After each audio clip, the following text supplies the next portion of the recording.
আচ্ছা দেখো যে আজকে আমি তোমাদের ক্লাস 10 এর কোষে দেখি 1.2 এর যে সমাধানগুলো আছে সেইগুলোর কিছু অঙ্ক আমি তোমাদের দিয়েছি বলে, মানে যে অঙ্কগুলো সাধারণত তোমাদের বইয়ে করে দেওয়া হয়, কারণ বইয়ে তো কিছু বেশি করে দেওয়া আছে 21টা মতো।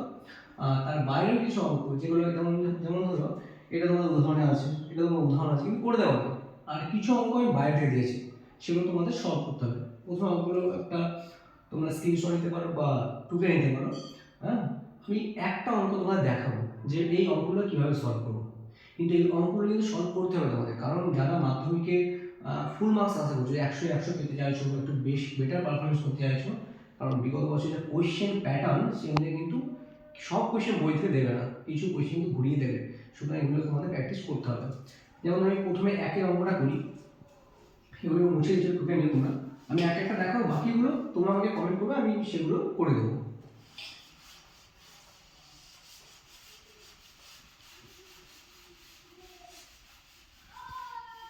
আচ্ছা দেখো যে প্রথমে যে অঙ্কটা আমাদের আছে সেটা হচ্ছে যে x² - a² b² + c যে এভাবে ইকুয়ালস টু 3। তো প্রথমেই যেটা আমরা কি করে অঙ্কটা করতে পারি, সবার মনে একটা ধারণা আছে প্রথমে লসাগু করে দিই সবগুলো। তাও সেদিকে আমরা যাবো না, কারণ আমাদের প্রচুর বড় ক্যালকুলেশন চলে আসতে পারে। আমরা প্রথমেই যে তাকাবো সেটা হচ্ছে দেখি এখানে স্যার 3টে সংখ্যা আছে আর এদিকে 3 আছে, প্রথমে 3টাকে আমরা এদিকে নিয়ে চলে আসবো। তাহলে বা কি করছি না sir x² - a² by b² + c² plus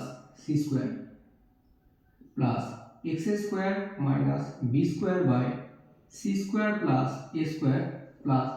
x² - c² by a² plus b² minus 3 equals to কত 0। প্রথমে যখন আমরা এই 3টা যেহেতু ওইদিকে আছে, আমি 3টাকে এদিকে নিয়ে এলাম, ইকুয়ালস টু 0 করে দিলাম। এবার একটা জিনিস ভাবো যে স্যার এই যে 3 আছে না, আর এখানে 3টে সংখ্যা আছে দেখতে পাচ্ছ, এই মাইনাস 3টাকে আমি এমনভাবে 3 ভাগে ভাগ করে দিচ্ছি। দেখো এই এর সঙ্গে -1, এর সঙ্গে -1 এবং এর সঙ্গে -1।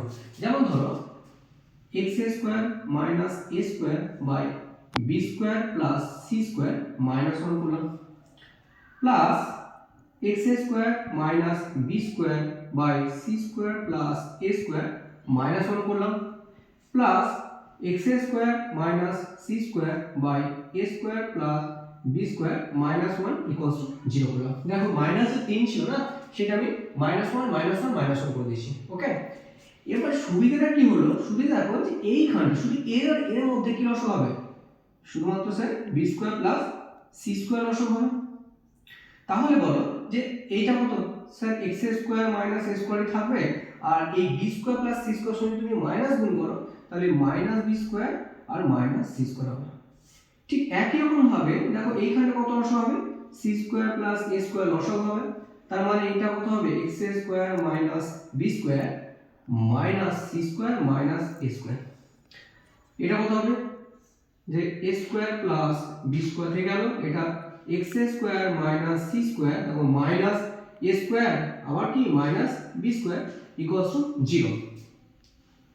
বা এবার একটা মজার জিনিস দেখো যে প্রত্যেকের লবে দেখো সেম জিনিস চলে আসছে, দেখো x² minus a² minus b² minus a, প্রত্যেকের মধ্যে দেখো সেম জিনিস।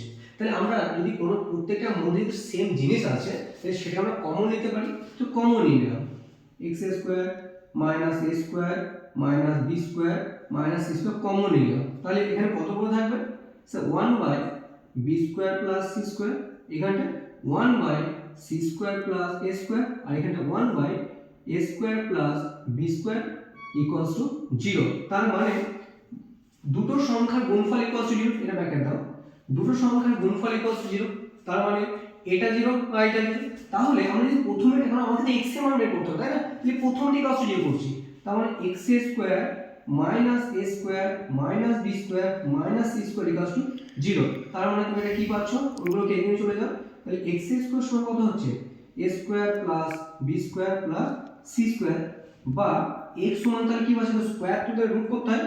এবার যখন তুমি রুট করবে a² plus b² plus c² অবশ্যই সেটা প্লাস মাইনাস দুটো মান বেরোবে, plus minus √a² b² plus c² x এর মান সমান।